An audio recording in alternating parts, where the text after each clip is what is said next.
Recording in progress.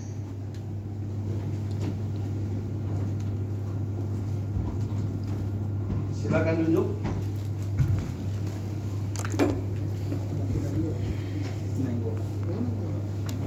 Para pihak silakan untuk masuk ke dalam ruang persidangan.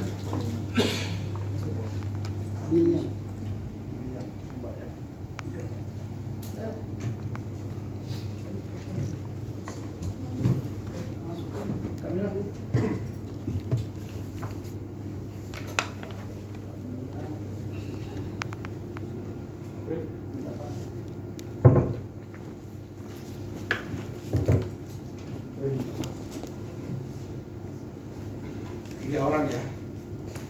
Mohon 3 orang. Iya, ada 4. Masih ada lagi? Iya. Iya. Dia merekam. Masuk dalam surat kuasa. Masuk. Gak ada surat kuasa. Kami mewakili sendiri. Baik. Sudah cukup ya? Iya, dia merekam. Oh, oke. Sudah bisa kita mulai? Sudah. Baik. Selamat pagi, salam sejahtera untuk kita semua. Sidang Komisi Informasi Pusat dengan nomor register sengketa 001 002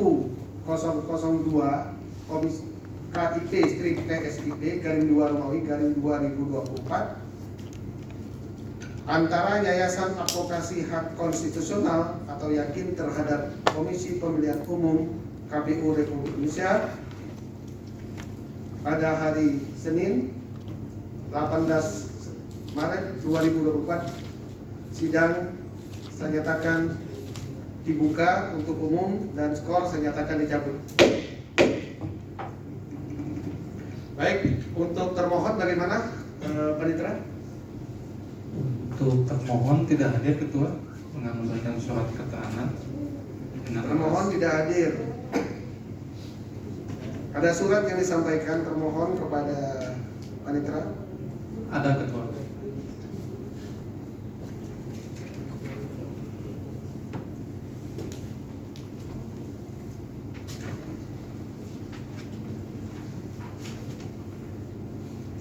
Baik, saudara pemohon, saya bacakan dulu. Ini ada surat dari saudara termohon ya, dengan nomor 517-HK-06-3 strip SD 07-2024 pada tanggal 16 Maret 2024 yang intinya terhadap surat panggilan sidang perkara register 001 garing 2 Romawi garing KIP PSIP 2024 dan register 002 garing 2 Romawi garing KIP strip PSIP garing 2024 dengan sidang pemeriksaan lanjutan serta surat panggilan sidang perkara register nomor 003 garing 2 Romawi garing KIP strip PSIP garing 2024 dengan agenda sidang mediasi kedua yang dijadwalkan pada hari Senin tanggal 18 Maret 2024. Mohon kiranya Ketua Komisi Informasi Pusat dan Pemeriksa dapat melakukan penundaan dan penjadwalan ulang pelaksanaan sidang dikarenakan kami sedang melaksanakan tahapan kegiatan rekapitulasi hasil perhitungan perolehan suara tingkat nasional serta penetapan hasil pemilu serta tahun 2024 yang akan segera berakhir pada tanggal 20 Maret 2024 ya. Jadi termohon tidak bisa hadir dengan alasan seperti yang saya bacakan, tetapi sidang tetap akan kita lanjutkan ya, meskipun tanpa kehadiran termohon. Ini adalah sidang yang ketiga. Sebelumnya pada sidang lanjutan kita sudah memeriksa beberapa pokok perkara, terutama berkaitan dengan uji konsekuensi.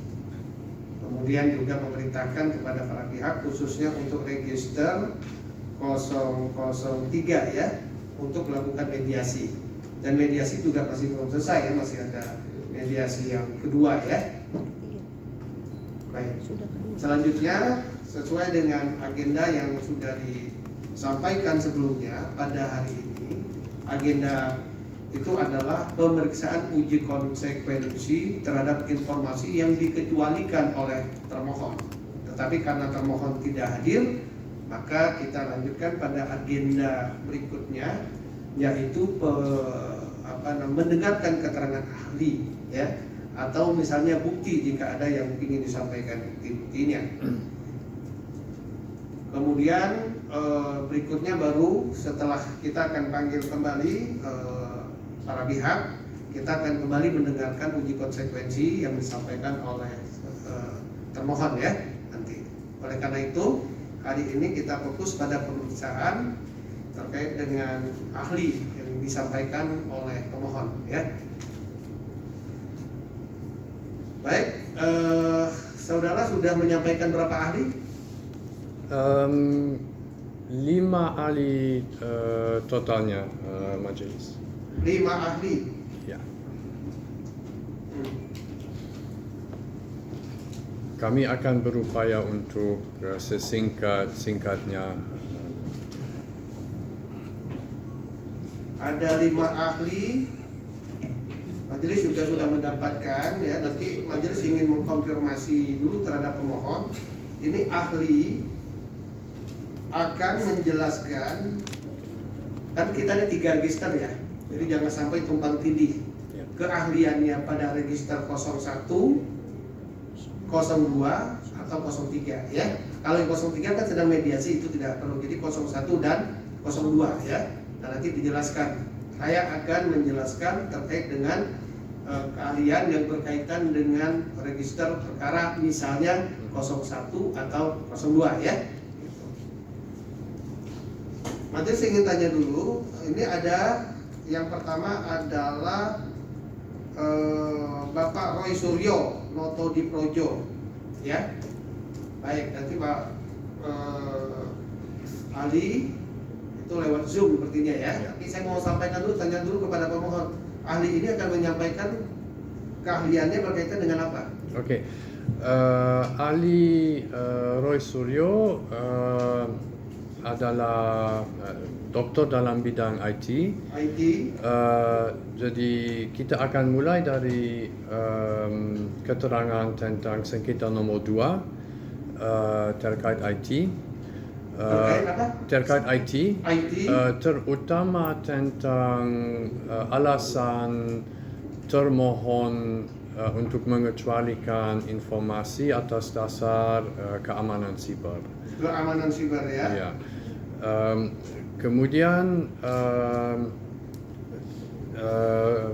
ahli Roy Suryo juga akan ditanyakan tentang sengketa nomor 1, terutama kepentingan publik terkait data mentah real count yang diminta.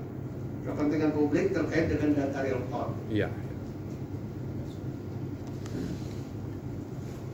Itu untuk Bapak Roy Suryo ya. Ya.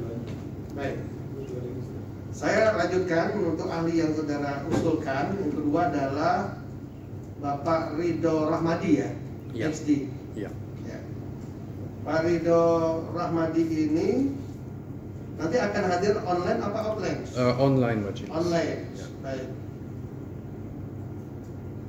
Bapak Ridho akan memberikan kesaksian tentang keahlian apa ya? Dua sengketa juga majelis, mulai dari sengketa nomor 2 tentang IT Tentang karena IT juga ya. ini. Apa bedanya dengan jangan sampai tumpang tindih maksud saya ya. Ya. Jadi kalau memang misalnya sudah disampaikan oleh Pak Roy Suryo ya, tidak perlu lagi begitu Ya. disampaikan oleh ahli IT yang lain Ya. begitu. Ya. Jadi biar tidak terlalu banyak kita Ya. mendengarkan ahlinya karena ini ada 5 ya. Ya. Baik, silakan. Kemudian Dr. Ridho Rahmadi juga adalah ketua Partai Umat dan kita akan membahas kepentingan partai politik, pemilihnya dan masyarakat umum terkait sengketa nomor 1 data mentah. Data mentah ya? Data real count data Data mentah. real count. Ya.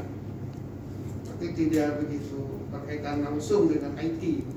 Ya, ada aspek IT karena memang ada keahlian dalam bidang IT dan ada aspek kepentingan umum terkait data real count dari sisi ketua partai. Baik. Jadi fokusnya kepada data real count, intinya begitu ya. Nah, kalau Roy Suryo itu kan memang pure ya berkaitan dengan hak IT-nya ya, begitu. Sesuai dengan kemarin yang disampaikan oleh termohon berkaitan dengan kerahasiaan negara ya. Gitu. Cukup ya nomor 2 ya. Yang ketiga adalah Insinyur Dr. Andes Abdul Rahman Makmun. Sebagai mantan ketua Komisi Informasi, Dr. Aman akan hadir sebagai ahli terakhir dan kita akan membahas semua permohonan kami dari aspek keterbukaan informasi, jurisprudensi, kepentingan umum, dan mana kepentingan yang lebih berat di sisi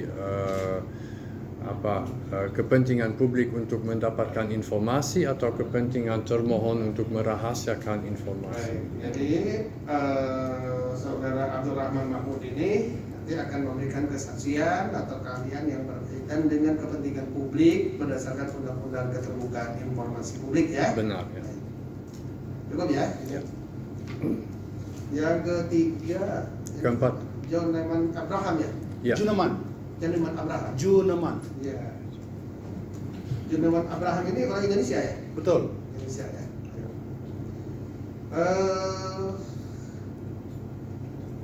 Juneman Abraham akan memberikan kesaksian tentang apa atau keahlian tentang apa? Ya. Profesor Juneman Profesor ya. adalah ahli dalam bidang psikologi politik dan dan juga sains terbuka atau open science. Dan Profesor Juneman akan secara singkat menjelaskan soal kepentingan komunitas peneliti dalam bidangnya terhadap data yang diminta untuk melakukan penelitian dan juga kepentingan umum, kepentingan publik terhadap hasil dari penelitian-penelitian mereka. Baik. Jadi beliau ini adalah psikologi politik ya. Jadi melihat dari aspek publiknya. Pentingnya sebuah informasi terbuka, begitulah kan lebih ya. Pentingnya sebuah informasi terbuka bagi publik, ya begitu. Ya. Berikutnya adalah terakhir Wahyudi Natakusuma. Ya. Bapak Wahyudi Natakusuma ini akan memberikan kesaksian tentang apa?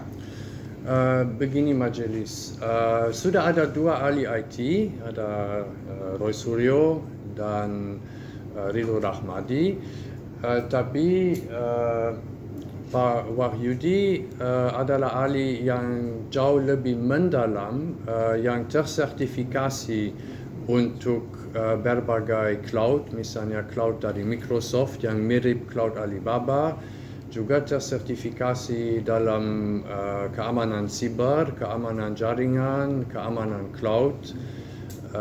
Juga sangat memahami tentang topologi. Ya, topologi adalah salah satu permohonan kami dan tujuan utama adalah menjelaskan secara lebih mendalam soal masalah keamanan ya, yang disampaikan oleh KPU dan Pak Wahyudi juga akan bisa membantu majelis untuk memahami jika ada sesuatu yang tidak jelas dalam permohonan kami secara terminologi, misalnya soal cloud, topologi, jaringan,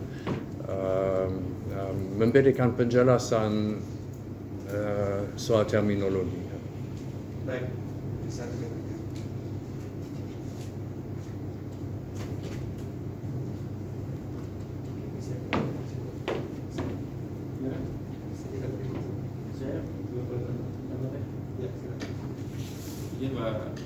Izin Pak Ketua, ini saya sebagai anggota majelis mengusulkan kepada pihak pemohon mencabut salah satu saksi. Misalnya tadi ada siapa namanya?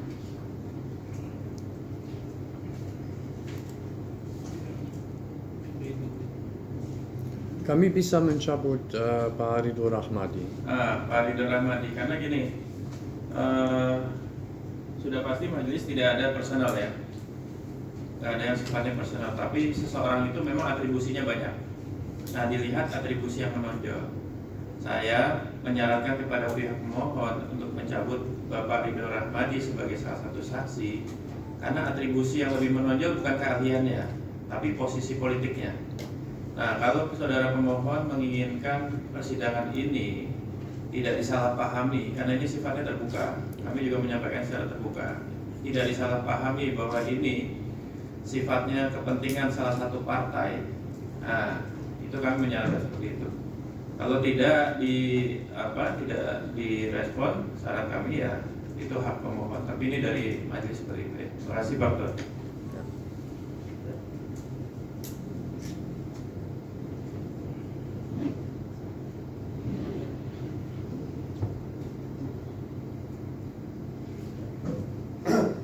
Bagaimana pemohon? Ya, kami setuju. Jadi tinggal 4 ahli. Majelis bertanya dulu sebelum kita mulai ya. Apakah kalau dicabut Ridho Rahmadi ini akan merugikan saudara?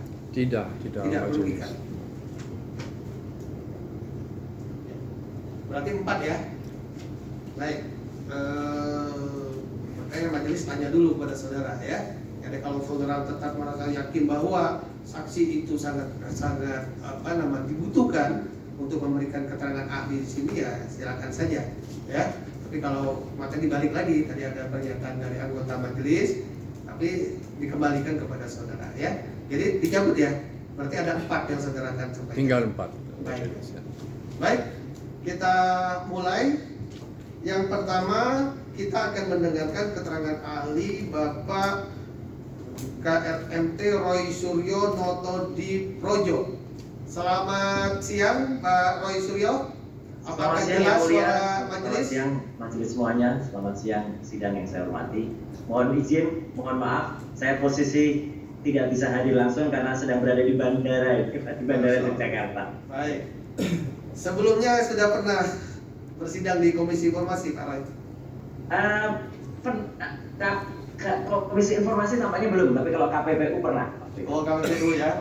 Baik. Ya, siap. Baik Pak Roy diusulkan oleh pemohon untuk memberikan keterangan ahli ya terkait dengan permohonan informasi yang disampaikan oleh pemohon ya.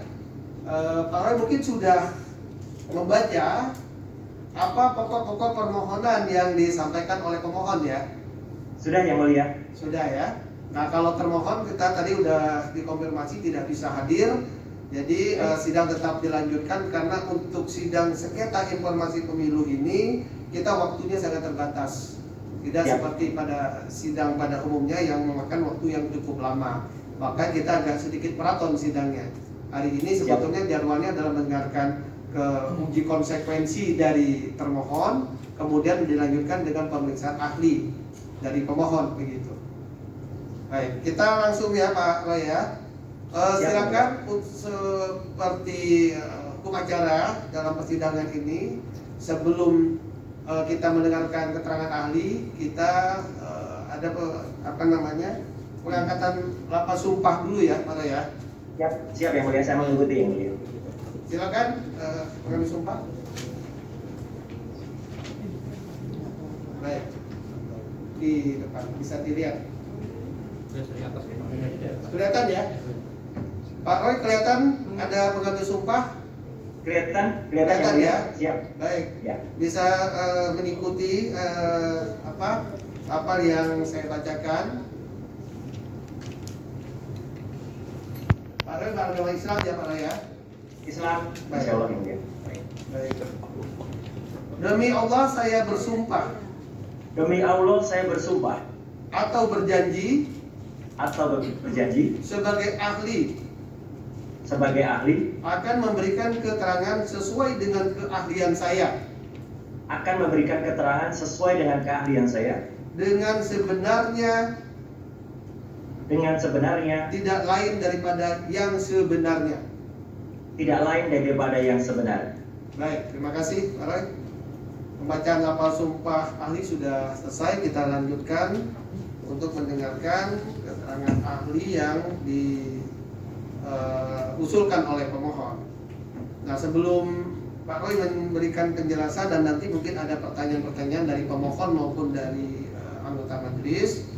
Siap. Pak Roy nanti memberikan keterangan ahli terkait dengan pokok permohonan register 001 dan register 002 ya. Siap. Ini ada 3 register sebetulnya, tapi register 003 itu sedang dimediasi. Dan kalau dimediasi dia merupakan informasi yang terbuka menurut para pihak. Nah, untuk yang register 001 ya, saya sekedar pengingat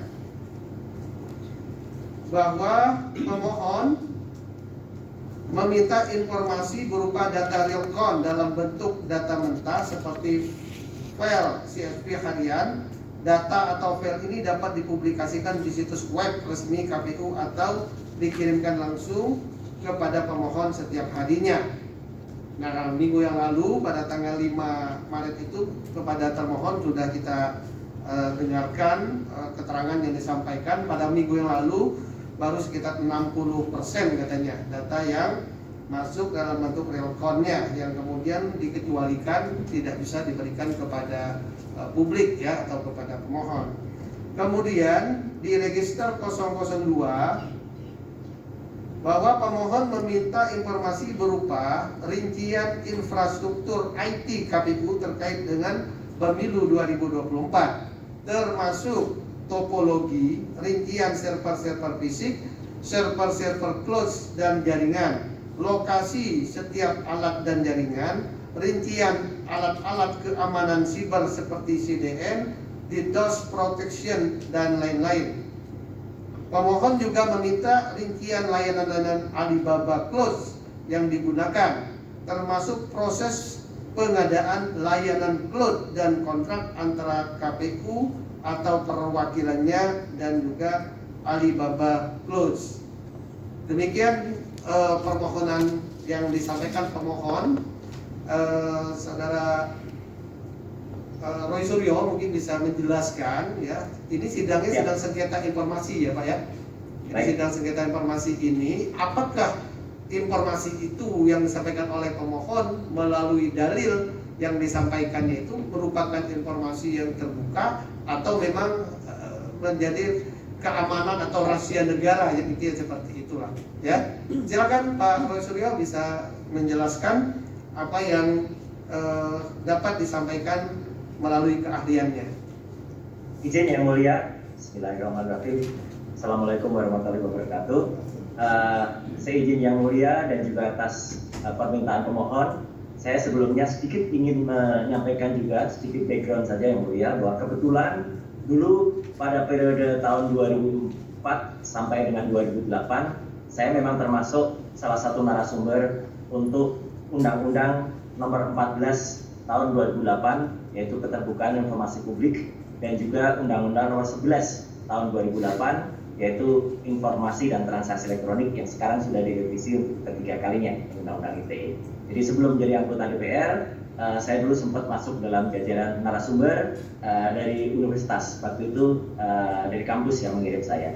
Dan alhamdulillah 2009 saya masuk menjadi anggota DPR di Komisi 1, yaitu komisi yang mengawal lahirnya undang-undang ini, Undang-Undang KIP nomor 14 dan juga Undang-Undang ITE nomor 11 tahun 2008. Jadi insya Allah nanti tentang detail pasal-pasal yang dikecualikan, misalnya di pasal 27 di Undang-Undang KIP, waktu itu saya terlibat langsung yang mulia untuk menentukan mana-mana yang masuk dalam bagian dikecualikan dan mana yang tidak. Nah, akan halnya kita langsung masuk ke pokok perkara. Akan halnya terhadap yang dimintakan oleh pemohon, bisa saya sampaikan bahwa data detail yang diminta oleh pemohon, baik pada nomor 1 maupun perkara nomor 2, register nomor 1 dan nomor 2, itu semuanya harus bersifat terbuka, harus sudah terbuka. Karena terutama untuk data nomor 1, data nomor 1 itu adalah hasil dari pemilihan umum, dan itu adalah hak rakyat atau hak masyarakat. 202 juta DPT, daftar pemilih tetap yang mengikuti pemilihan umum, itu mereka berhak untuk mendapatkan hasilnya. Mereka berhak untuk mendapatkan apa yang mereka pilih pada saat pemilu tanggal 14 Februari yang lalu, sehingga akan sangat tidak logis atau akan sangat tidak benar andai kata apa yang mereka pilih itu mereka tidak bisa melihat. Jadi sebenarnya mulai dari tahapan paling awal, mulai dari TPS yaitu tempat pemungutan suara, kemudian sampai kepada PPK di kelurahan, kemudian naik ke kecamatan, naik ke kabupaten, naik ke provinsi sampai dengan pusat. Seharusnya mereka mendapatkan secara detail data-data itu ataupun rekapitulasinya. Untuk itulah, maka setiap tahun, mulai 2004, yang mulia, saya terlibat di dalam pemantauan. Jadi saya tidak terlibat dalam panitia atau pengurus ataupun KPU, tapi saya selalu memantau mulai 20 tahun yang lalu. Jadi semenjak 2004, saya sebenarnya sudah mencermati tentang bagaimana mekanisme atau sistem pengumpulan rekapitulasi. Waktu tahun 2004, waktu itu KPU-nya masih beranggotakan Ibu Profesor Husnul Mariah dan kawan-kawan. Waktu itu pun juga ada sengketa semacam ini dan bahkan masuk ke sidang publik dan sidang umum ya, karena waktu itu ada silang pendapat soal kata-kata. Tapi intinya apa? Intinya bahwa hak publik itu tetap dijamin untuk mendapatkan informasi itu. Waktu itu yang saya minta juga sama. Jadi waktu itu kita menggunakan situng sistem perhitungan dan kemudian KPU harus menginformasikan secara detail apa yang mereka hitung. Karena kalau mereka tidak menginformasikan ke masyarakat, masyarakat kemudian mendapatkannya dari mana? Karena undang-undang mengatakan hanya KPU yang memiliki data itu dan hanya KPU yang kemudian bersifat legitimate untuk menginformasikan ke publik. Nah, akan halnya apakah itu akan disampaikan secara terinci mulai dari tiap tahap atau secara global, itu yang selalu menjadi alasan dari KPU ya. Tapi sebenarnya hak publik itu, sekali lagi saya ulangi yang mulia dan juga para pemohon, berhak untuk mendapatkan pada setiap tahapan. Makanya ada mekanisme sekarang yang dilakukan, yaitu adalah perhitungan secara manual berjenjang. Kalau perhitungan secara manual berjenjang, secara IT, secara ilmu teknologi, seharusnya itu juga bisa dimonitor. Makanya pada tahun ini, saya loncat langsung ke tahun ini, ada yang namanya sistem Sirekap. Sirekap kependekan dari sistem rekapitulasi pemilu. Artinya apa? Digunakan untuk memantau mulai dari tiap TPS sehingga 800.000 TPS yang ada di seluruh Indonesia lebih ya, 800.000 lebih. Itu seharusnya dalam Sirekap itu bisa dimonitor dan para anggota masyarakat, apalagi ada lembaga pemantau seperti Yakin ini ya, seperti Yayasan Yakin ini berhak untuk mendapatkan file tersebut ya. Apakah file itu bentuknya sudah berupa file PDF hasil atau berupa CSV hasil dari perhitungannya, itu terserah ya. Itu sebenarnya tidak menjadi soal bentuk datanya, tetapi sifat datanya dan kualitas datanya itu berhak mendapatkan, dan ini tidak termasuk dalam hal yang dikecualikan di Undang-Undang Keterbukaan Informasi Publik. Itu yang pertama. Yang kedua soal sistem yang mulia. Nah, soal sistem mohon izin juga pemohon, kebetulan saya juga yang awal mulai tanggal 14 Februari sudah kemudian mengindikasikan atau bahkan menemukan bahwa ternyata KPU telah menurut saya menyalahgunakan atau telah menyalahi Undang-Undang Nomor 27 Tahun 2022, yaitu tentang perlindungan data pribadi.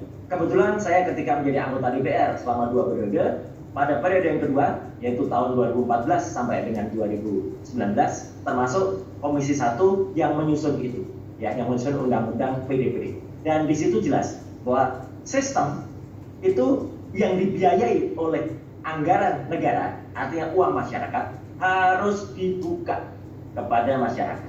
Jadi tidak boleh sistem itu ditutup dengan alasan keamanan, kecuali yang dilindungi adalah bagaimana proteksinya, bagaimana firewall-nya, bagaimana backdoor-nya, bagaimana loophole-nya, ya ini mohon izin istilah teknis, itu harus dilindungi, dan bagaimana skripnya itu juga harus dilindungi ya. Tetapi bagaimana mekanisme sistemnya, kemudian kalau tadi dikatakan ada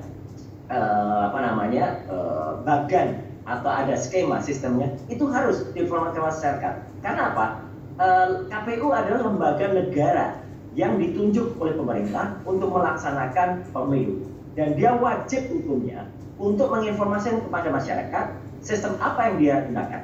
Izin yang mulia, mohon maaf saya juga sampaikan, KPU pun awalnya tidak membuka, ya saya lebih baik menggunakan kata tidak membuka daripada tidak terbuka ya, karena sifatnya ini subjektif. Tidak membuka terhadap apa yang mereka lakukan selama ini. 3 tahun yang lalu, pada tahun 2021, sebenarnya KPU itu menjalin kerjasama dengan salah satu kampus terkemuka yang ada di Bandung. Mohon izin saya sebut, Kampus Institut Teknologi Bandung, ya, untuk bekerja sama dengan menggunakan Sirekap ini.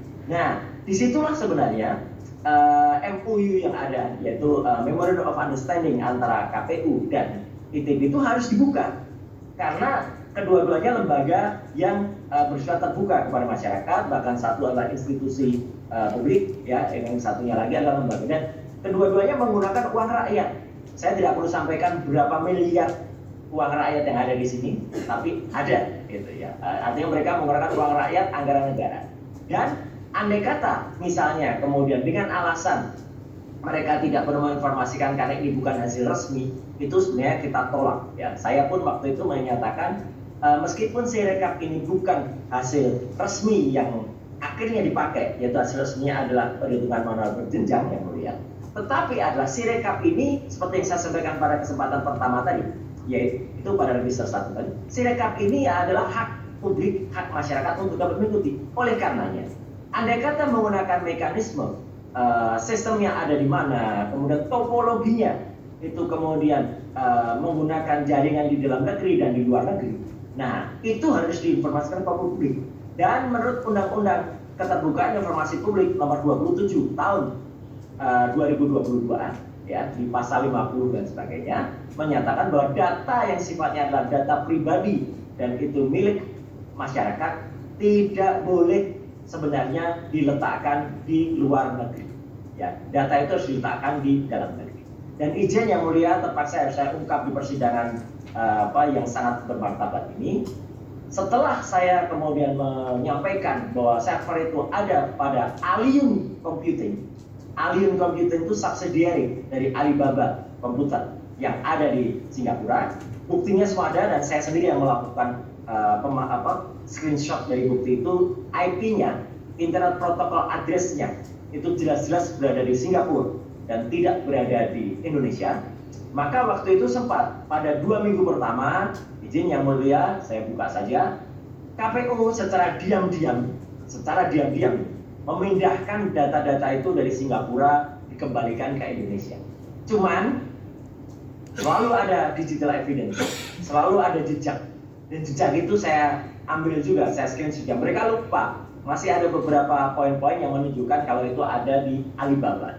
Jadi apa yang diungkap pada persidangan minggu lalu, saya izin sekaligus membenarkan, ya, itu pengakuan salah satu komisioner KPU waktu itu saya baca, Saudara Lukman Hakim, itu ya itulah harus diakui karena memang faktanya begitu. Dan sekarang pun sebenarnya masih menggunakan cloud yang ada di Singapura.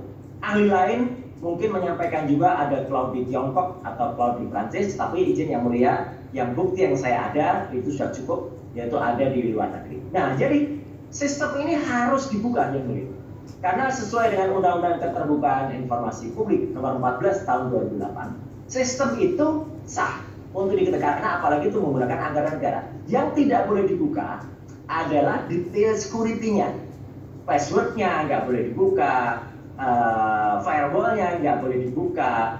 Tapi itu tidak kemudian termasuk, menurut saya tidak termasuk dalam permohonan, ya gitu. Yang dibuka adalah sistemnya. Jadi ibaratnya rumah, gambaran rumahnya atau bagian rumahnya yang diminta, bukan merek kuncinya atau nomor detail kuncinya. Kalau nomor detail kuncinya, ya itu memang sebagai keamanan dan itu sudah ada standar dari BSSN, Badan Cyber dan Sandi Negara, itu memang tidak boleh dibuka. Tetapi kalau bentuk rumahnya seperti apa, letak rumahnya ada di mana, ya, jumlah data yang di dalamnya ada banget. Karena data itu data publik, itu harus dibuka. Datanya bukan data rahasia. Nah, jadi intinya yang mulia terhadap register 01 dan 02, saya insya Allah dengan sumpah yang tadi saya sampaikan dan sepengetahuan saya dalam penyusunan Undang-Undang KIP nomor 14 tahun 2008, Undang-Undang ITE yang pertama nomor 11 tahun 2008 maupun setelah direvisi menjadi nomor 19 tahun 2016 ataupun revisi terakhir ya nomor 1 tahun 2024, itu semuanya harus bisa terbuka. Apalagi dalam Undang-Undang Perlindungan Data Pribadi nomor 27 tahun 2022, ya, data-data itu tidak boleh diletakkan di luar negeri. Jadi ada sebuah pelanggaran yang mungkin ini tidak menjadi bagian dari persidangan kali ini, tetapi saya ingin tambahkan bahwa statement soal data itu diletakkan di alibaba.com, di cloud alibaba.com, tepatnya adalah di Alium Computing dengan nomor IP 170 sekian ada detailnya yang sudah sering saya ungkap ke publik. Itu benar dan itu hak publik untuk diketahui kepada masyarakat, dan saya kembalikan kepada persidangan ini. Terima kasih Yang Mulia. Baik, terima kasih Ali sudah menjelaskan sesuai dengan keahliannya yang berkaitan 01 dan 02 ya.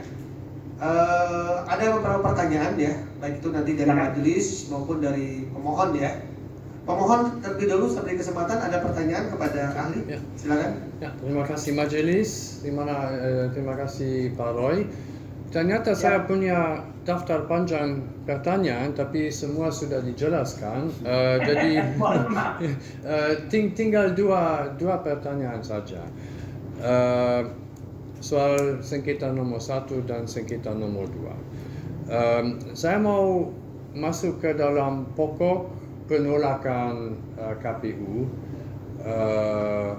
atau pokok alasan untuk merahasiakan informasi pada sengketa nomor 1, alasan utama KPU adalah data yang kami meminta belum disahkan oleh KPU. Memang dikuasai oleh mereka karena memang ada di dalam sistemnya dalam bentuk mentah sesuai yang diminta.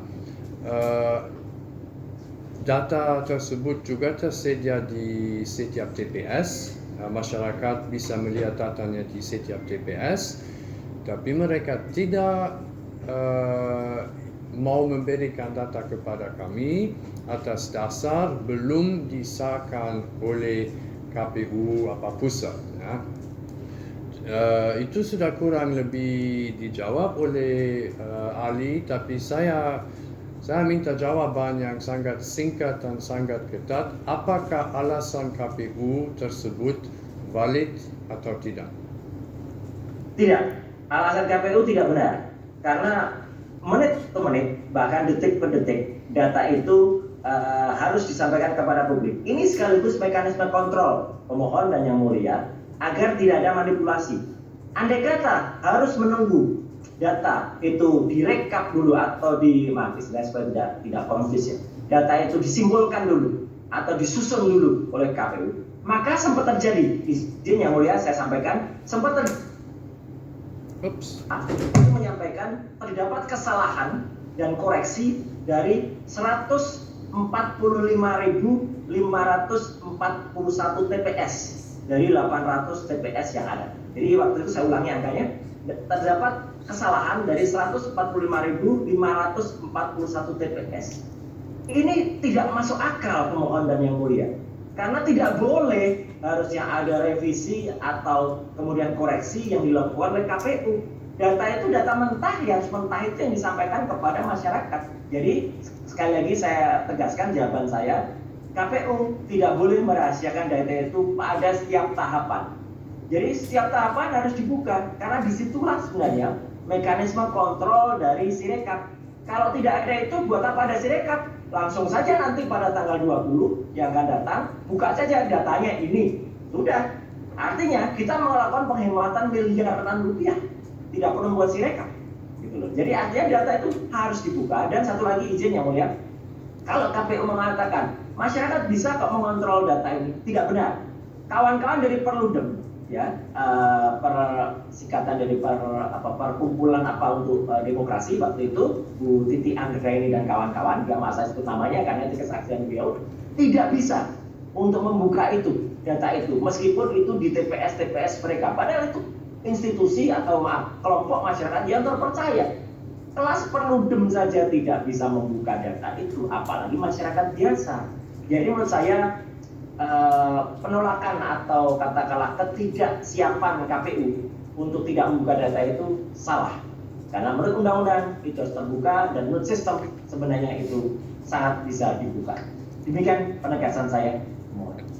Terima kasih, sangat jelas.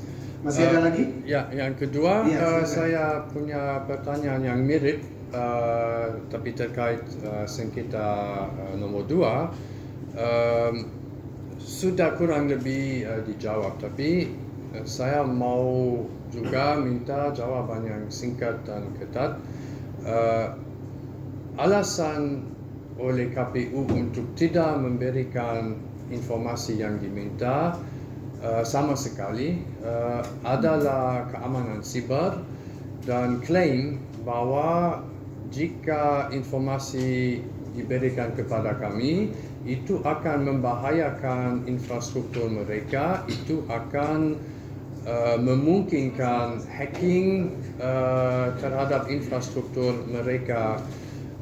Jadi di sini saya mau tanya kepada Pak Roy sebagai ahli IT, kalau kita melihat topologi infrastruktur IT, di situ ada banyak jaringan, banyak alat dan jaringan antara alat-alat, dan cuma sedikit informasi yang akan berguna untuk hacking atau untuk memasuk ke dalam infrastruktur secara ilegal. Menurut saya, satu-satunya pintu masuk untuk infrastruktur adalah IP public, alamat IP public yang di belakang firewall yang tidak dipublikasikan. Jadi menurut saya cukup untuk merahasiakan atau menghitamkan ini dalam jawaban. Tapi menurut Pak Roy, pertama, apakah alasan yang diberikan oleh KPU valid atau tidak, dan kedua, secara detail apa yang harus dihitamkan atau disensor dalam informasi untuk mencegah risiko keamanan. Pak, baik, izin yang mulia, saya jawab dua pertanyaan detail dari pemohon. Yang pertama adalah justru dengan tidak dibukanya sama sekali informasi tentang topologi sistem yang ada, ini yang membahayakan data yang sekarang berjalan di pemilu. Karena terbukti mereka ternyata menggunakan cloud server atau cloud system yang berada di luar negeri. Dimana kalau kita bisa bongkar lebih jauh lagi, Alibaba.com itu mengelola bukan hanya data KPU, tapi mengelola data e-commerce di seluruh Asia Tenggara, bahkan di seluruh dunia masuk ke sana. Jadi data kita itu sangat berbahaya diletakkan di cloud server yang ada di Alibaba, karena disitulah justru banyak penjahatnya, banyak hackernya. Akan sangat aman andai kata data kita, data pemilih itu diletakkan di server dalam negeri, tidak terafiliasi dengan data di luar negeri, apalagi dengan Alibaba. Jadi justru dengan tidak dibukanya topologi sistem secara global selama makro, ini yang membahayakan, yang sangat membahayakan data-data itu. Makanya ketika kemudian waktu itu kita ungkap, ya saya dan beberapa ahli IT ungkap, barulah KPU kemudian tergopoh-gopoh, bahkan mereka memindahkan secara diam-diam ke dalam negeri, meskipun sampai dengan sekarang masih ada yang running di luar. Jadi masih tetap berbahaya. Jadi justru sebenarnya ketertutupan mereka, ketidak terbukaan KPU, ini yang sangat membahayakan untuk data pemilu. Dengan kata lain, membahayakan penduduk kita, karena data-data dalam Silon, data dalam Sipol, ya Sipol itu sistem politik dan Silon itu sistem calon, termasuk juga pemilih, NIK dari 202 juta rakyat Indonesia, itu yang juga dengan mudah dapat diakses dan inilah yang kemudian membuat pelanggaran terhadap atau ketidaksesuaian dengan Undang-Undang Perlindungan Data Pribadi nomor 27 tahun 2022. Nah, yang kedua, saya tadi sudah sampaikan pemohon bahwa apa yang harus dibuka itu hanya topologi sistem. Topologi sistem itu sangat fair, di mana saja orang boleh membuka itu, sistem itu. Ibaratnya orang mau lelang, dia akan lelang sebuah bangunan, dia harus dapat katakanlah detail bangunannya, dia dapat skemanya, dia harus dapat speknya, bangunan itu tingginya berapa, lebarnya berapa, luasnya berapa. Nah, baru dia ajukan RAB-nya, rancangan anggaran. Nah, RAB tiap-tiap itulah yang kemudian di dalamnya ada misalnya merek-merek detail. Itu yang tidak terbuka misalnya, atau yang tidak dibuka dalam kesempatan lelang, ya. Tapi lelangnya sendiri, bahkan lelang sistemnya bentuknya seperti apa, topologi sistemnya, ini server misalnya ada di KPU, misalnya ada juga nanti ada di kampus, salah satu kampus bisa di ITB, atau misalnya ada di BSSN atau BSSN tempat atau di Kominfo, itu harus dibuka karena disitulah sebenarnya bisa dilihat sistemnya aman tidak, proper tidak, ya sistemnya itu punya misalnya kalau ada ada darurat ya, kemudian dia punya mekanisme untuk perlindungan tidak, itu yang harus dibuka. Tapi bahwa merek kuncinya, kemudian detail kuncinya apa, kemudian di mana diletakkan misalnya backdoornya, itu yang tidak boleh dibuka ya, dan itu memang tidak pernah terbuka dan tidak perlu gitu. Tapi andai kata yang sekarang terjadi justru hacker bisa masuk dengan mudah karena ketidakterbukaan KPU. Jadi moga-moga jawaban saya ini bisa menjelaskan bagaimana salah persepsi dari KPU ya, atau sikap KPU yang salah dengan justru dia menutup informasi itu terhadap publik. Justru dialah yang membahayakan bagaimana data-data penduduk dan data-data pemilu ini mudah diakses hacker. Dan meskipun KPU juga sempat menyatakan, ini tambahan sedikit informasi yang mulia dan juga pemohon, sempat menginformasikan kami pernah diserang hacker pada tanggal 14 Februari. Saya waktu itu agak tersenyum yang mulia. Karena apa? Tidak ada hacker yang sebenarnya masuk, karena waktu itu sebenarnya KPU mematikan sistemnya. Sama seperti 2 minggu ini. 2 minggu ini KPU mematikan sistemnya, supaya apa? Supaya tidak terbuka. Dan ini salah besar. Ya, jadi sekarang sudah 2 minggu ini berlangsung ya, 2 minggu kurang 1 hari, tepatnya besok. KPU itu menutup dari Sirekap. Jadi data-data itu tidak bisa lagi diakses oleh masyarakat. Berarti ini sebenarnya pelanggaran terhadap keterbukaan informasi publik. Hak publik yang seharusnya mendapat data itu bukan hanya yayasan yakin yang tidak dapat, tapi seluruh masyarakat Indonesia sudah 2 minggu ini tidak mendapatkan data-data yang harusnya menjadi hak publik. Itu yang mulia dan pemohon. Terima kasih. Oke, cukup. Pak Roy, majelis itu sangat jelas. Ya. Cukup dari pemohon ya? Ya. Baik. Dari majelis mungkin ada yang bertanya, Pak Roy. Silakan. Sebelumnya saya coba dulu ya, sebelum nanti anggota majelis yang akan memperdalam. Dalam sidang sebelumnya itu termohon pernah menyampaikan bahwa data yang dimohon oleh pemohon terkait dengan register 02 terutama ya, katanya dikunci pun itu bisa kena serangan hacker, apalagi dibuka kepada publik seperti itu. Nah kemudian dalam uji konsekuensi nomor 1 tahun 2024 yang dilakukan oleh KPU, bahwa konsekuensi bahaya jika informasi itu dibuka adalah memungkinkan adanya penerobosan atau penyalahgunaan, kemudian dapat menimbulkan tindakan kriminal atau pengrusakan dan pencurian data, serta kalau menutup informasi publik dapat melindungi kepentingan yang lebih besar daripada membukanya. Menurut Pak Roy, apakah konsekuensi bahaya yang disampaikan oleh KPU dalam uji konsekuensi ini benar atau bagaimana menurut pendapat ahli?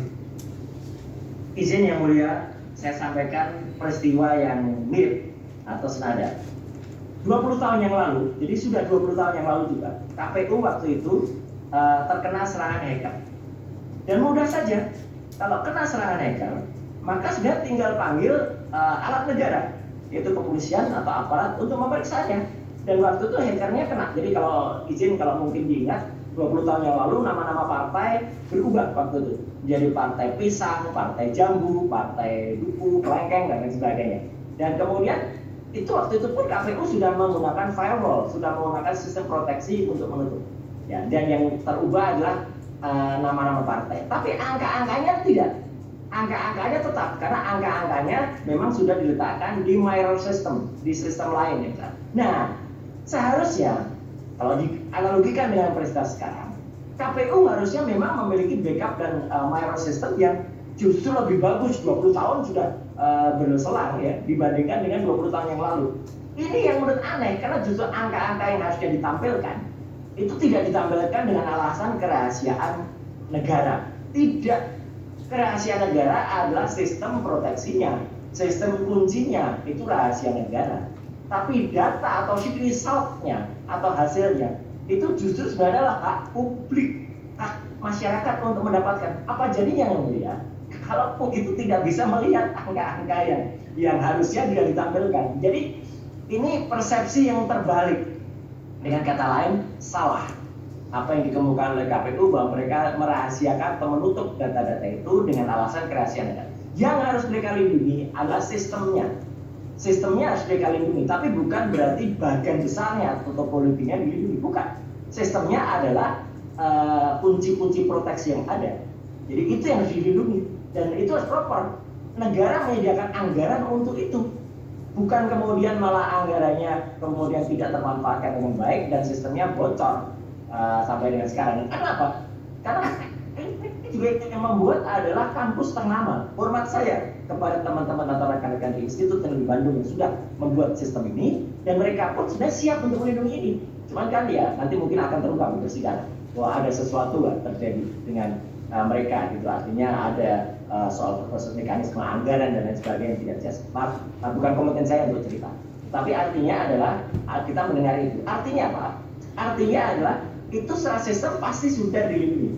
Data sekali lagi yang mulia harus dibuka kepada publik dan salah. Sekali lagi saya sampaikan, andai kata KPU justru merahasiakan data-data ini mulai dari proses awal sampai dengan akhir.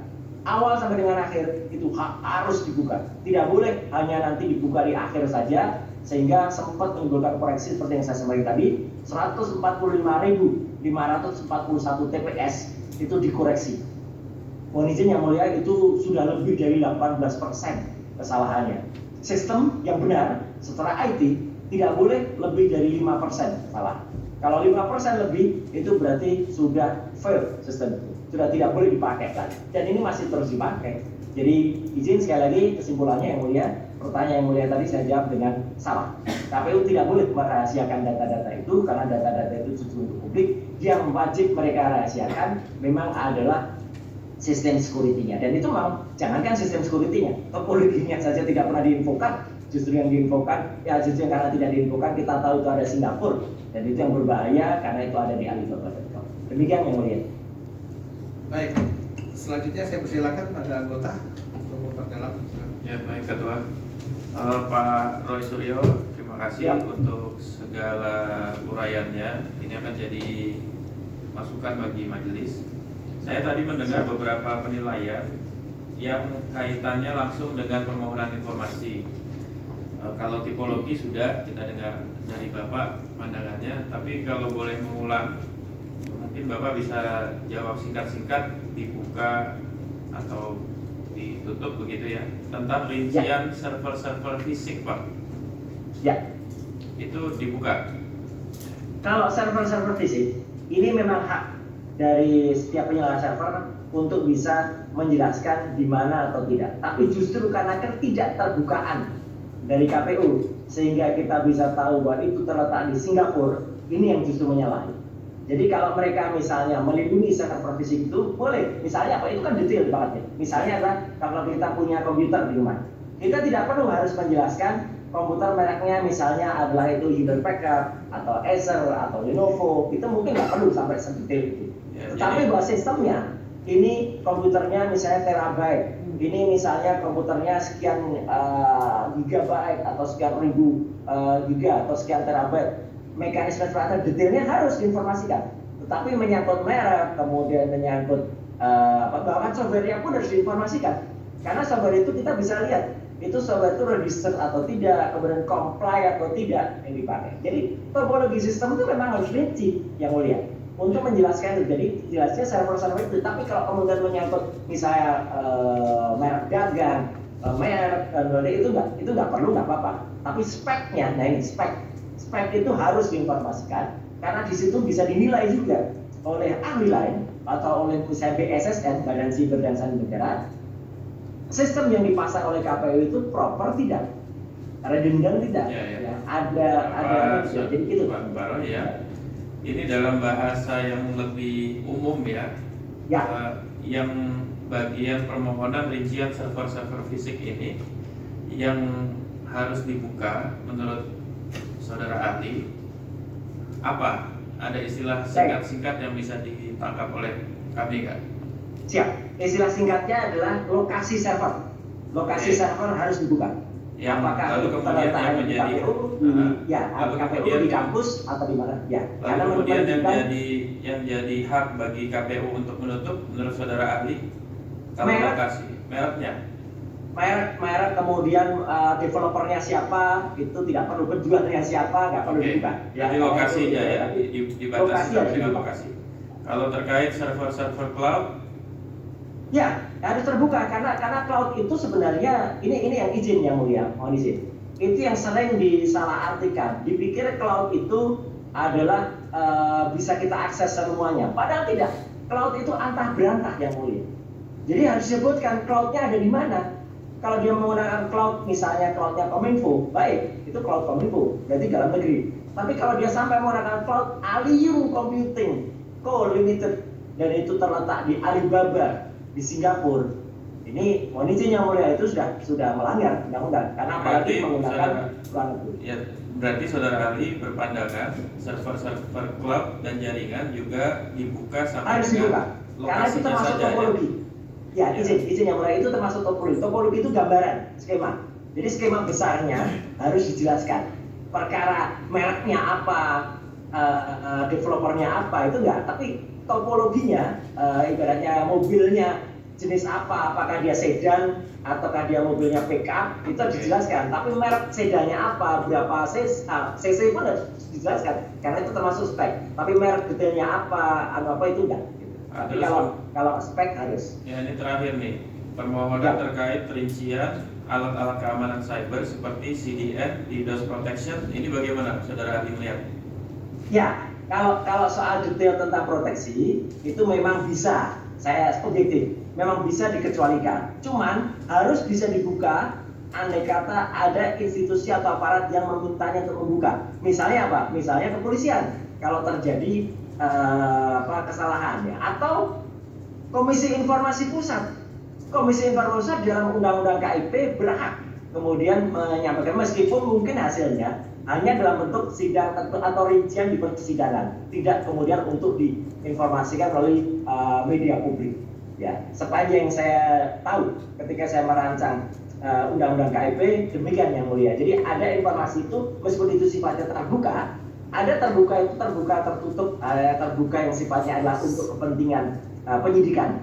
Tapi ada yang terbuka, sifatnya terbuka kemudian dipublikasikan kepada publik. Baik, terima kasih. Ini yang termasuk yang terbuka. Harus kalau KIP meminta harus Ya, bisa terima dibuka, kasih. meskipun tidak kemudian diinformasikan kepada publik. Terima kasih saudara ahli. Terima kasih Pak. Siap, terima kasih. Yang mulia. Baik. Tes. Baik, selamat siang Pak Roy. Selamat siang. Yang Ya, mulia. saya ingin bertanya terkait aplikasi Sirekap. Ya. Aplikasi Sirekap yang digunakan oleh termohon dalam hal ini KPU kan menggunakan teknologi yang bisa membaca angka ya. Kemudian angka atau tulisan manual itu nantinya dikonversi menjadi data numerik yang kemudian tercantum dalam Sirekap. Betul. Nah, terkait data mentah yang diminta oleh pemohon, kemudian dari termohon mengatakan sebelumnya sudah pernah ada ditampilkan di info pemilu ya. Kemudian itu di Ya. take down dengan alasan terjadi banyak kekeliruan dalam membaca tulisan atau hasil dari scan yang disampaikan oleh TPS dan tingkatannya. Nah, bagaimana Bapak sebagai ahli melihat persoalan ini Pak terkait dengan sistem yang digunakan dalam aplikasi Sirekap ini? Izin yang mulia, saya harus jujur mengatakan ya bahwa disinilah saya menemukan ketidakbenaran sistem Sirekap yang ada, dan itu insya Allah saya diskusikan nanti sore juga bersama dengan para ahli IT di Jakarta. Saya sebentar lagi akan terbang ke Jakarta. Artinya begini ya mulia, sistem digunakan secara teknis itu disebut dengan OCR atau OMR. OCR itu Optical Character Recognizer atau OMR itu Optical Mark Reader. Nggak usah jauh-jauh yang mulia, sistem ini sudah lazim dipakai lebih dari 10-20 tahun yang lalu dalam tes masuk perguruan tinggi. Mungkin yang mulia juga sempat mengalami waktu itu kita tes masuk perguruan tinggi dan diperiksa. Bayangkan saja kalau kampus itu harus memeriksa satu persatu. Berapa lama mahasiswa bisa diterima di perguruan. Makanya mereka waktu itu menggunakan OCR atau OMR, Optical Character Recognizer dan Optical Mark Reader. Bahkan sistem ini sebenarnya sudah berusia lebih dari 100 tahun.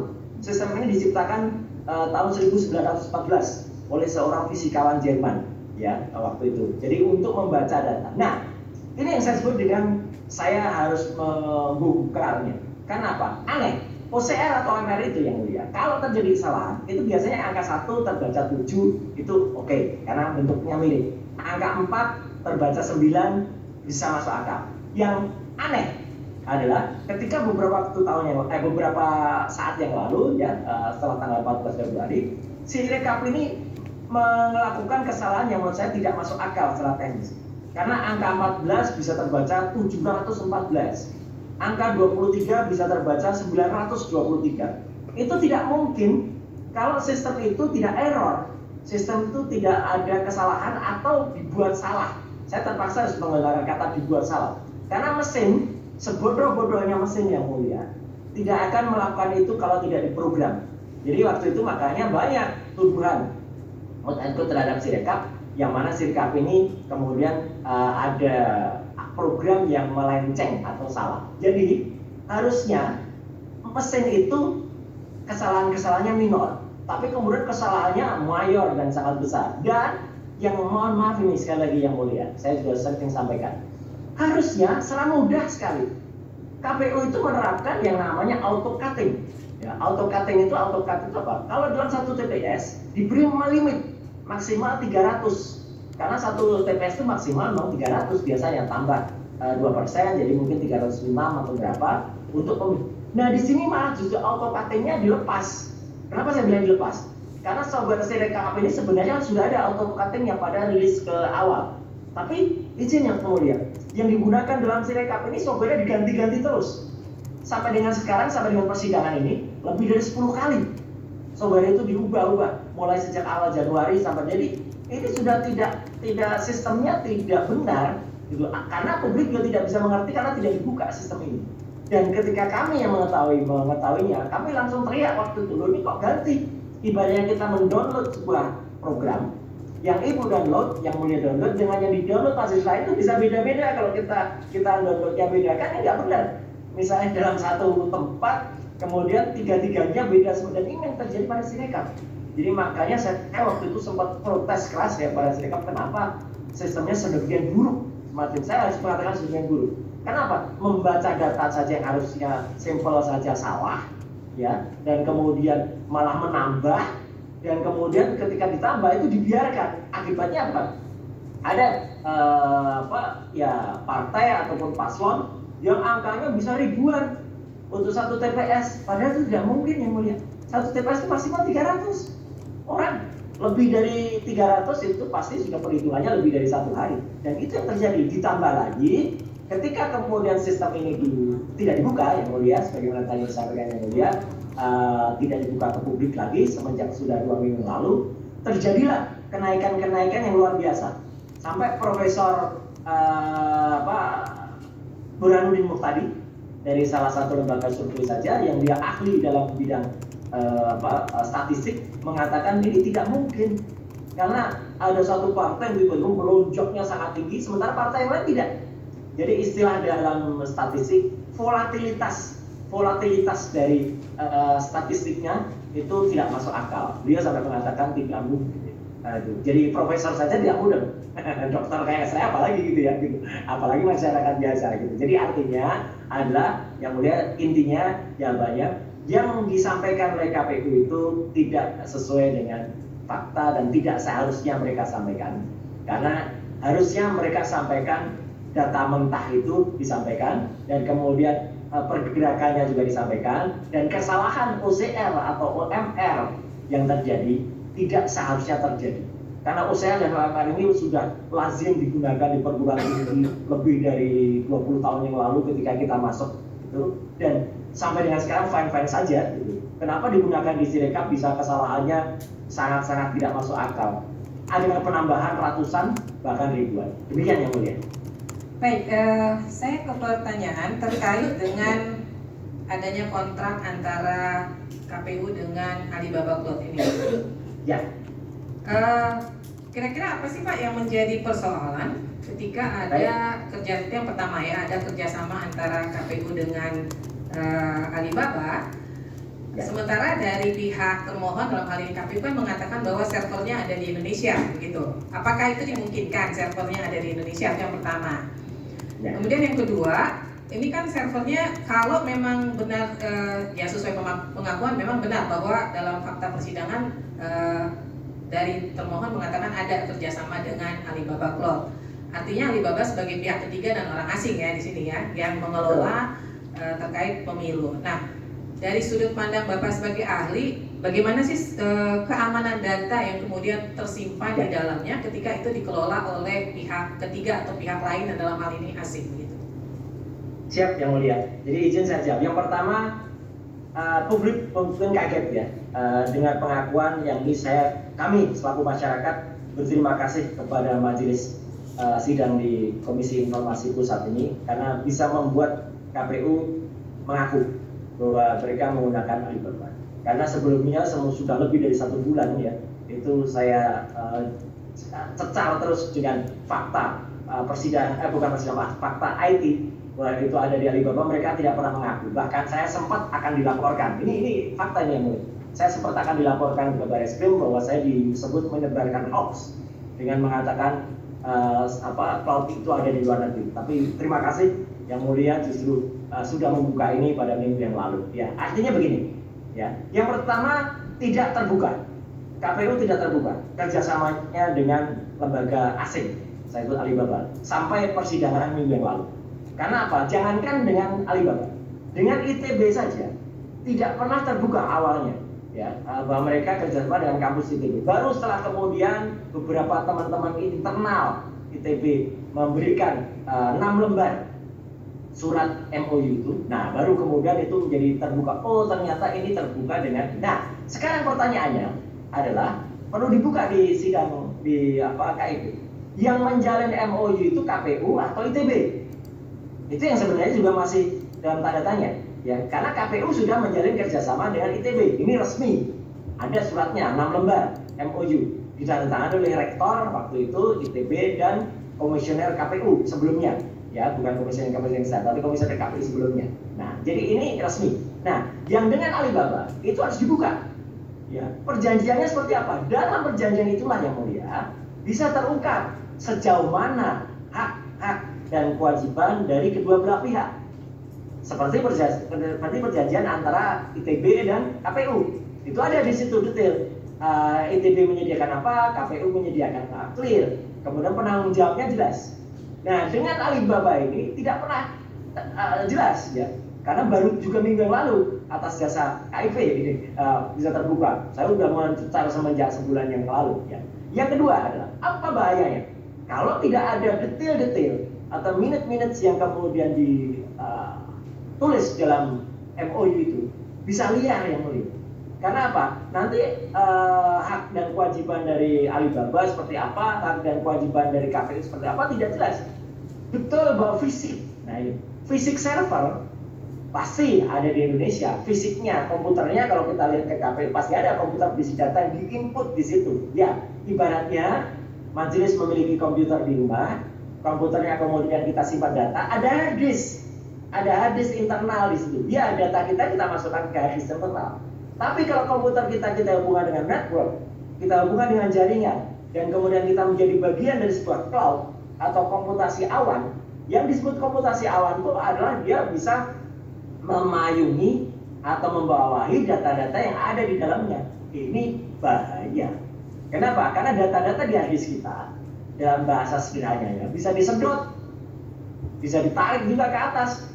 Gitu. Meskipun kita juga bisa narik data-data di komputasi awan. Jadi ini bahaya besar, apalagi kalau tidak ada rincian dalam MOU tadi. Nah, inilah bahayanya. Karena apa? Apalagi Alibaba.com itu datanya luar biasa besar, dan sekali lagi saya ulangi, banyak penjahatnya di dalamnya. Penjahat e-commerce banyak sekali, orang tukang nyuri nomor kartu kredit, buka, dan kita sering lihat lah, dulu ada penjahat kartu kredit yang sangat terkenal namanya Steve Mitchnick ya, waktu itu Kevin Mitchnick waktu itu dia bisa membuka dan nomor-nomor kartu kredit diumbar. Kita sering lihat kan, yang melihat beberapa waktu yang lalu apa itu BPJS Kesehatan maupun KPU, data-datanya ditawarkan di dark web, ditawarkan di pasar gelap supaya orang bisa kemudian membeli nomor NIK. Apakah itu tidak berbahaya? Sangat berbahaya. Karena kita tahu-tahu biasa mendapat tagihan nomor-nomor kartu kredit dari yang tidak jelas. Intinya sangat berbahaya ketidakterbukaan informasi ini. Karena apa?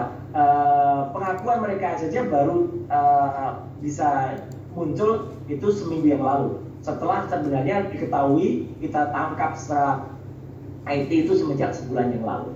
Itu pun harus dikejar sebenarnya, izin yang mulia. Mungkin pemohon harus mengejar MOU-nya seperti apa antara Alibaba dengan KPU.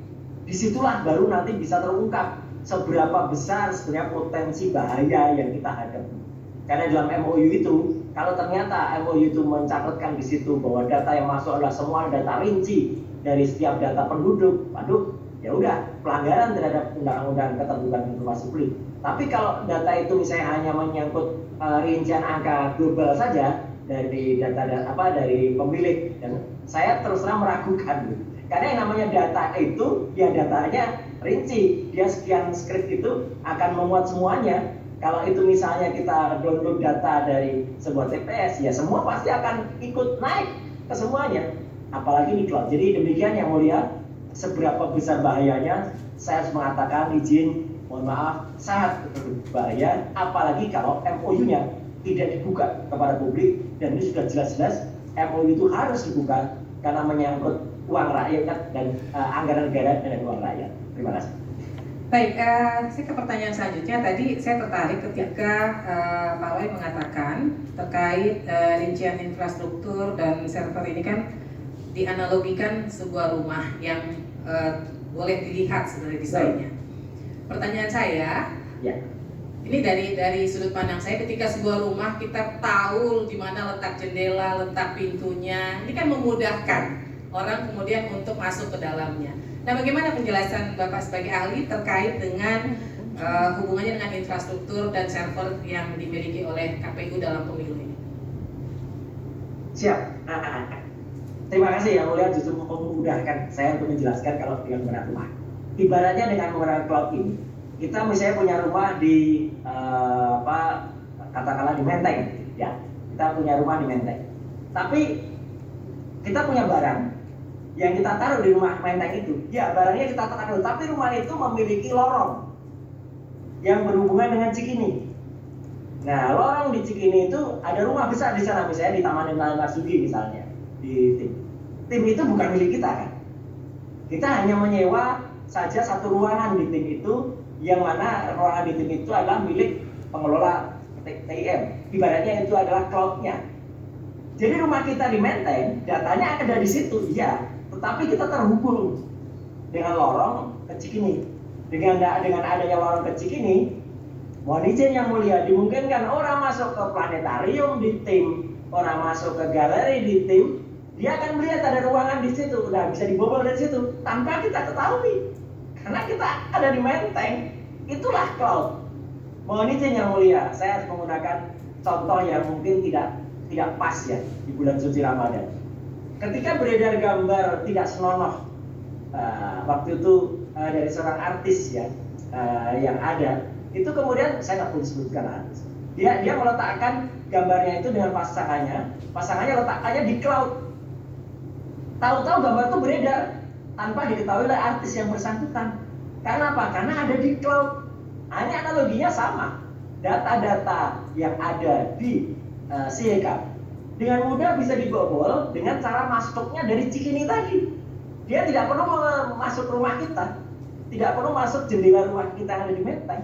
Dia cukup masuk dari Cikini, dan Cikini itu besar. Alibaba itu besar sekali. Di sana ada galeri, ada planetarium yang sudah tutup sekarang, ada unit-unit yang lain. Orang bisa masuk dari mana-mana, bukan ada ruangannya dijebol sedikit karena mungkin firewall nggak bagus, misalnya ruangannya yang pakai patrisi, nggak pakai tembok, ya udah masuk data kita. Dan itulah yang terus terang, yang mulia, saya buka saja, terus terang itu juga terjadi di data-data Sirekap ini. Jadi ada kita temukan backdoor, kita temukan pintu belakang, yang mana ada yang bisa masuk dan membuat sesuatu kepada Sirekap. Saya sudah sampaikan kepada KPU, contoh saja lah kejadian 20 tahun yang lalu, lapor polisi, panggil Bareskrim, panggil unit cyber, periksa Sirekap, dan akan ketahui dan nanti KPU akan kemudian bergengsi karena dia melaporkan, bukan seperti sekarang dia malah justru melindungi, seolah-olah kami tidak mau diperiksa, kami sudah disertifikasi oleh Kominfo, kami sudah disertifikasi oleh BSSN. Sertifikasinya mana?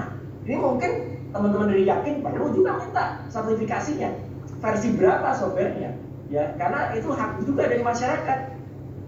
Kita membayar untuk KPU ini menyediakan sistem yang proper, sistem yang benar-benar aman, ya, bukan sistem yang mudah dibobol atau rusak. Jadi sekali lagi yang mulia, pertanyaan ibu tadi adalah bahwa apakah ada pintu jendelanya? Mungkin pintu jendelanya nggak perlu dari rumah kita yang mulia.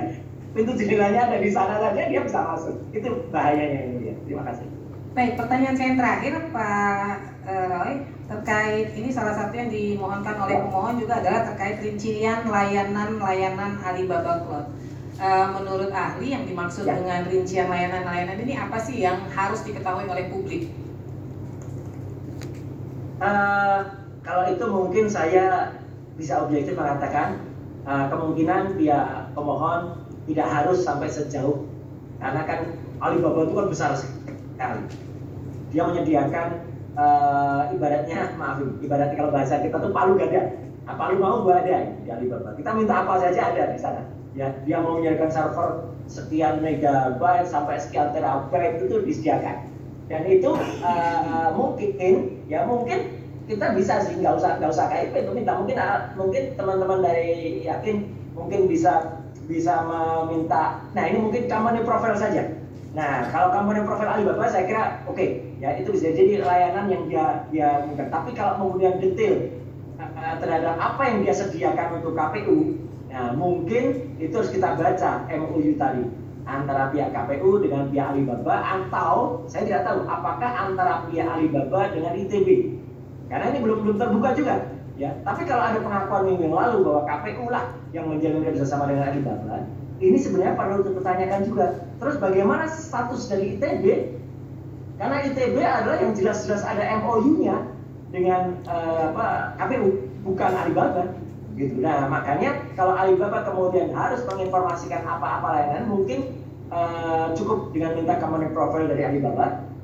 Tapi kemudian apa-apa yang ada yang dikerjasamakan dengan KPU itu terungkap dalam MOU. Tapi kalau sampai kepada misalnya apa saja yang disediakan kemudian secara detail, mungkin agak terlalu panjang dan tidak terlalu masuk atau tidak terlalu diperlukan ya di dalam pasien. Tapi yang jelas justru menurut saya kejar MOU-nya, dikejar MOU antara Alibaba.com dengan KPU, itu justru yang paling penting ya. Kalau apa yang disediakan oleh Alibaba saya kira itu umum, bisa kita download dari profil mereka. Tapi kalau apa yang dikerjasamakan apa yang dilakukan, poin-poin apa 1, 2, 3 itu harus ada detail, karena ini menyangkut data publik yang dilindungi dengan kerahasiaan perlindungan data pribadi dari masyarakat.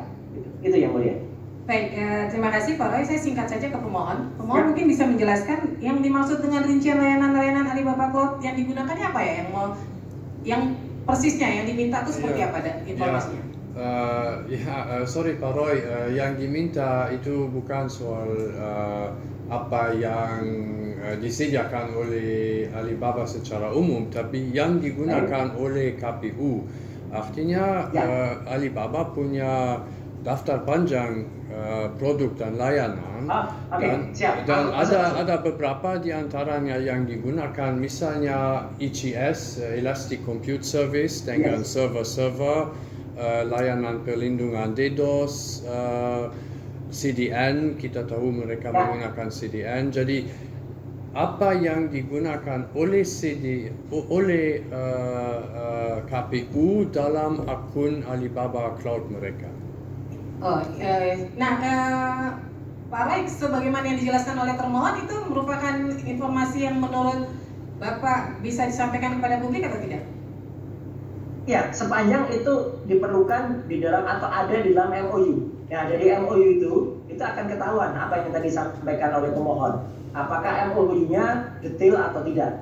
Harusnya MOU memang cukup detail untuk menjelaskan apa-apa yang ada, termasuk tadi CBDN dan lain sebagainya. Ya, itu masuk bagian itu. Cuman kalau nanti misalnya yang diminta itu lengkap dengan misalnya password, kemudian security socket layer-nya, SSL-nya, tipenya harus ya, berapa bitnya ada, tapi kemudian dia diletakkan di mana-mana, soketnya apa, mungkin tidak sampai ke situ. Tapi saya memaklumi yang mulia, yang diminta, dan saya sepakat karena itu harusnya ada di dalam MOU. Ya, baik. Terima kasih Pak Roy. Saya kembalikan ke Ketua Majelis. Anggota masih ada ya? Izin berkelas sedikit saja. Saudara Ali, Pak Roy, kalau begitu, kalau dari pandangan Bapak, berarti MOU ini sangat penting ya Pak untuk melihat peta informasi yang dibutuhkan terkait kerjasama antara Alibaba dengan KPU. Izin yang mulia, kalau saya jawab SSP sangat penting. Okay. Karena disitulah sebenarnya data masyarakat, hak masyarakat itu harus dibuka, dan disitulah sebenarnya kita bisa mengetahui seberapa besar tanggung jawab KPU melindungi data masyarakat. Dia harus melindungi data masyarakat, iya, dari hacker, betul, dengan sistem yang dia bangun sebaik mungkin. Tapi dia harus membuka hasil atau result data itu kepada publik. Jadi ibaratnya begini, ibaratnya ini sebuah jembatan. Jembatan itu harus dibangun kokoh supaya apa? Tidak tergerus oleh air laut atau sungai yang ada di bawahnya. Tapi dia harus melindungi mobil atau kendaraan atau sepeda atau motor yang ada di atasnya. Iya, tidak boleh kemudian jembatan itu ditutup dengan alasan wah ini kalau dibuka nanti roboh jembatannya. Nah itu kan berarti sistemnya tidak benar. Jadi mohon analogi ini yang dipakai oleh KPU. Artinya MOU antara KPU yang terima kasih sekali lagi kepada KIP yang telah membuka borok ini ya gitu, yang kemudian saya sudah sebulan yang lalu dikejar terus Alibaba ini berhasil juga, dan harus ini dibuka kepada publik MOU itu, karena dari MOU itu kita bisa mengetahui apakah KPU melakukan haknya ya untuk melakukan tanggung jawabnya untuk melindungi data-data itu dari serangan yang tidak berhak, hacker, dan dia memberikan hak kepada masyarakat untuk mengelola. Jadi ini kan semacam sistem proteksi. Misalnya kita di ATM itu harus dibuat aman mungkin terhadap pelanggaran. Misalnya sekarang di depan keypadnya kadang ditutup supaya tidak mudah diintip. Tetapi dia harus dibikin nyaman supaya orang yang berhak itu bisa ngambil uang, bisa menggunakan mesin ATM. Jangan sampai proteksinya berlebihan. Kemudian di ATM ditutup, tidak boleh masuk, termasuk nasabah. Itu yang Pak Roy, kalau dilihat dari permohonan pihak pemohon, nanti saya konfrontir ke pihak pemohon juga. Ini kan tidak ada secara eksplisit permohonan informasi terkait MOU-nya. Nah, kalau Bapak lihat dari seluruh detail permohonan itu, sebenarnya payungnya justru di MOU. Justru itu, mohon izin yang mulia kalau boleh saya mungkin untuk koreksi ya kepada pemohon, sebaiknya ditambahkan justru MOU karena itulah yang justru akan membuka tabir keseluruhan, dan sekali lagi inilah justru peran dan jasa yang sangat besar dari KIP yang minggu yang lalu telah membuka bahwa ada kerjasama. Iya, kerjasama itu nggak boleh lewat yang mulia. Karena kenapa kami tanyakan itu? Karena tadi di kesempatan pertama juga kami tanyakan tema-tema yang detailnya terlalu banyak detail yang mungkin pihak ahli yang lebih paham kan. Tapi ketika Pak Roy sebagai ahli mengangkat tema MOU itu jauh lebih kami pahami, dan kita jadi tahu secara nomenklatur itu posisinya seperti apa di perkiraan terakhir ke pihak pemohon terkait pandangan ahli pentingnya MOU itu apa pihak pemohon memang tidak memasukkan atau ada hal yang mau dijelaskan? Ya, majelis menurut kami dalam proses ini tidak ada MOU dalam kepahaman kami karena ini melalui tender publik. Ya, dan menurut persepsi pemohon ya, tidak ada MOU-nya. Iya, dalam persepsi kami ada tender, kemudian PT Alibaba Cloud Indonesia yang atau perwakilannya. Itu persepsi atau sudah ditelusur? Itu atau telusuran sementara? Ya, menurut kami dalam proses pengadaan publik tidak ada MOU, ada tender kemudian ada Beda kontrak. dengan MOU dengan tadi disebut pihak. Ya, mungkin mungkin yang dimaksud oleh Pak Roy dalam konteks pengadaan ini itu memang ada dalam kontrak, bukan dalam MOU. Okay. Karena akibat dari tender publik adalah kontrak biasa. Bagaimana Pak Roy, ada pandangan betul pihak pemohon ya, tidak ada? Ini saya kira beda terminologi saja.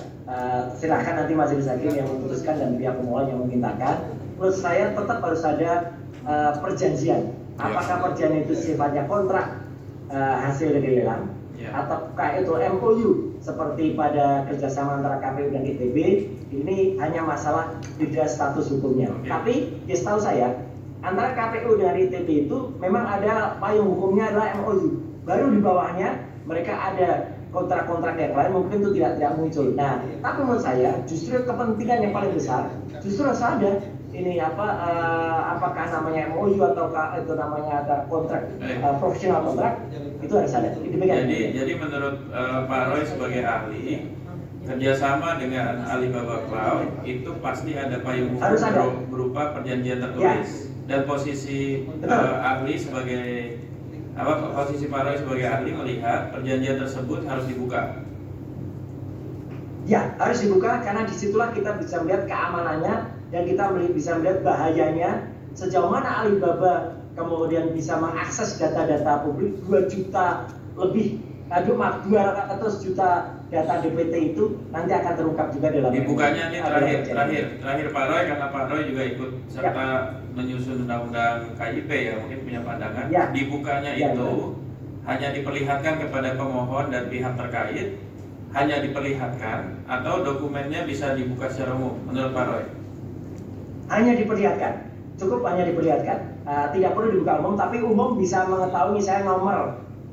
Karena kan ada juga nomor, kemudian kapan perjanjian itu, siapa yang menandatangani, kemudian tapi tidak perlu detail kepada misalnya server-server ada di mana. Tapi majelis persidangan di KIP ini berhak untuk kemudian mendapatkan hitam putihnya, mendapatkan kontrak itu, karena itu akan sangat berguna. Baik, atas penjelasan dan pandangan Pak Roy sebagai ahli, kami mengusulkan nanti ada pemeriksaan tertutup di majelis untuk melihat adanya perjanjian seperti apa dan kita lihat urgensinya mana yang dibuka dan mana yang ditutup. Terima kasih.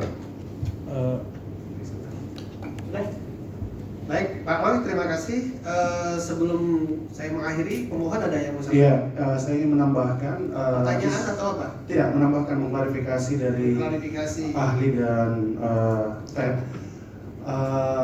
MOU (Memorandum of Understanding) itu biasanya umum. Kalaupun mau dipakai istilah itu, nanti eksekusinya itu Memorandum of Agreement (MOA).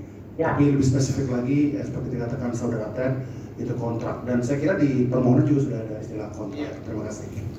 Baik, majelis akan mengupayakan untuk pemeriksaan tertutup terhadap dokumen yang dimiliki oleh KPU ya. Itu juga sudah dibicarakan waktu pertemuan sidang minggu yang lalu untuk pemeriksaan dokumennya. Kemudian saudara pemohon sudah banyak mendengarkan penjelasan ahli ya. Pertanyaan saya kepada pemohon belum diakhiri. Seandainya saudara informasi ini terbuka ya, seandainya informasi ini terbuka, apa yang akan dilakukan oleh pemohon untuk mengolah informasi ini? Baik, majelis, kita mulai dari sengketa nomor 1 ya, data menta, dan di sini juga termasuk sengketa nomor 3 yang sedang mediasi, data pemilu secara umum.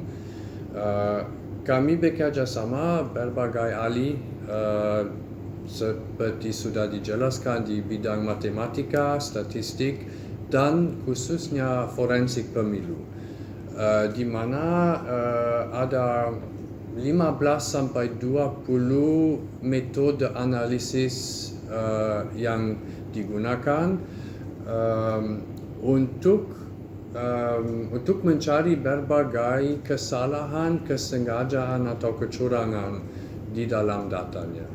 Jadi semua data yang diminta itu memang sesuai yang dibutuhkan oleh para ahli untuk melakukan analisis ini.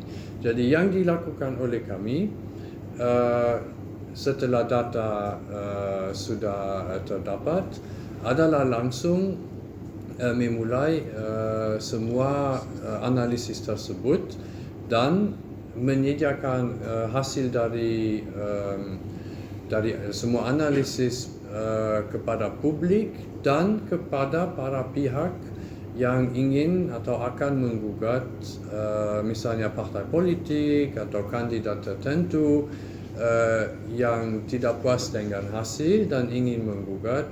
Kami akan mendukung dengan memberikan hasil dari semua analisis tersebut. Jadi itu akan bersifat publik dan juga kepada yang punya kepentingan. Kedua, untuk terkait IT kurang lebih sama. Semua informasi yang kami bisa mendapatkan dari hasil persidangan ini akan diperiksa oleh tim ahli, juga akan bisa diperiksa oleh ahli seperti Pak Roy dan banyak ahli lain di Indonesia untuk membuat kesimpulan tentang pertama, ada pelanggaran hukum atau tidak, apakah infrastruktur KPU sudah sesuai best practice, sesuai cara yang terbaik atau tidak, dan paling penting komunitas ahli-ahli IT Indonesia akan bisa memberikan saran kepada KPU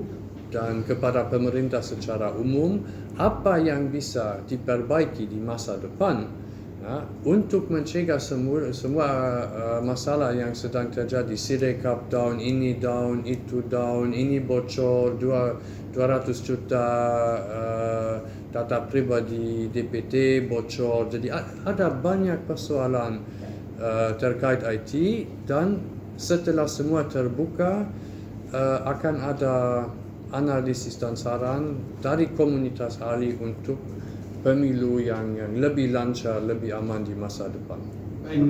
Menambahkan majelis, jadi secara saintifik dan akademik kajian terhadap hasil pemilu sudah dimulai, karena hasil pemilu tidak hanya disampaikan oleh KPU yang beralasan resmi. Misalnya kawal pemilu .org telah menyampaikan hasil mereka, dan kemudian juga masing-masing katakanlah pasangan 01, 02, 03 dan masing-masing parpol juga mereka mengetahui hasil mereka. Jadi nanti data dari KPU ini bisa kami cross check dengan data dari masyarakat seperti kawal pemilu dan juga data dari masing-masing pasangan capres-cawapres, parpol, DPD, dan seterusnya. Karena mereka juga punya saksi-saksi di lapangan yang bisa dibandingkan data-datanya dengan KPU yang merupakan data resmi majelis. Terima kasih. Baik, pemohon sudah cukup ya. Ahli Pak Roy, terima kasih atas keterangannya, cukup panjang juga tadi Pak Roy memberikan penjelasan ya pada majelis dalam persidangan ini. Ya, semoga bermanfaat ya tentunya. Dan kami mengakhiri untuk sesi keterangan ahli dari Pak Roy. Dan barangkali kita akan lanjut pada ahli yang berikutnya. Sekali lagi kami ucapkan terima kasih Pak Roy dan mudah-mudahan Terima kasih. selamat sampai Ya, tujuan terima ke kasih Jakarta. Mas. Mohon maaf kalau ada salah kata atau salah ucap, dan tepat sekali waktunya. Kebetulan ini sudah panggilan kedua, saya melari dari pesawat. Terima kasih cepat. sekali lagi dan insya Allah bermanfaat. Ya, tinggal sampai Ya, jumpa. selamat siang Pak Roy. Ya. Siap. Selamat siang. Assalamualaikum warahmatullahi wabarakatuh. Waalaikumsalam warahmatullahi wabarakatuh.